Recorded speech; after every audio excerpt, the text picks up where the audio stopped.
So the rapping thing. How old were you when you first started rapping? Man, I remember being like 8 years old. I would try to like make my own little songs, and I rap to my family and stuff. Uh, I'll be acting like I was performing or something. The living room, they'll act like they're the audience. You know what I mean? So that shit's really in me. I always love music. I remember waking up like on the weekends and my dad would be slapping like Mac Dre, Too Short, E40, oldies too. And so I've always loved music. Like, you know what I mean? Yeah, I've always loved music. Yeah. Okay, but being a fan of the music and kind of rapping. Okay, so my first song that like I ever dropped, like released, I had made a couple songs and like just had them, but they weren't out. My first song I ever dropped it was right before In My Hood. Maybe like 6 to 8 months before that, I dropped maybe 3 songs. Thizzler was like the ones who really got me to drop my first music. They dropped a couple audios for me. Yeah. Luckily, they really looked out for me a lot. Yeah. Yeah, shout out to Thizzler. I actually reached out to him because they lined this interview up too. Yeah. Well, I felt that like what they did with the West Coast rap cipher was very dope. That was dope. So I reached out personally to them and said, hey man, well, I think I publicly said it. I said, yo, congrats to Thizzler for pulling this off.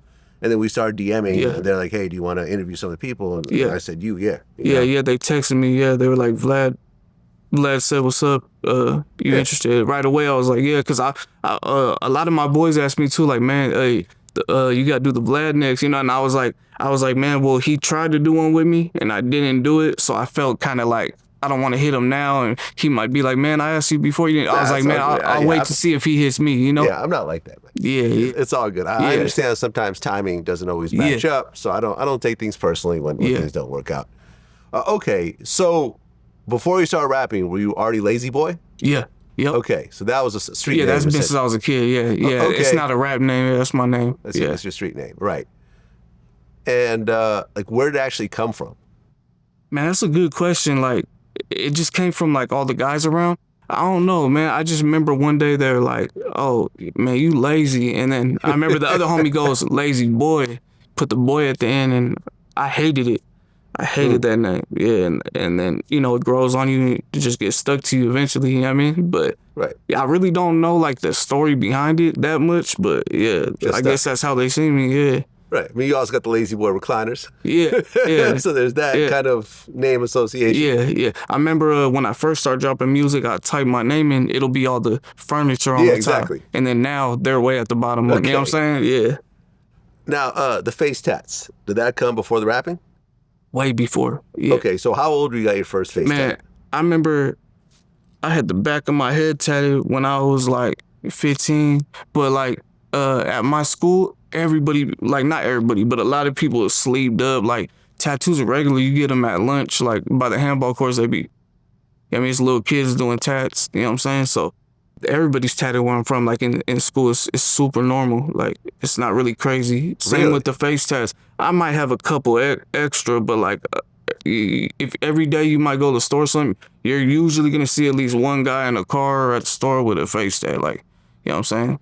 And it's part of the Mexican culture, that the head and the face, that's like real common, Okay, so you got your head tatted at 15. Yeah. But that's the back of your head, right? The back of my head, yeah. So you could still grow your hair out and that's not a big deal. Yeah. Once you start doing the front of your face though? Yeah, I didn't get none of those till I was an adult, yeah.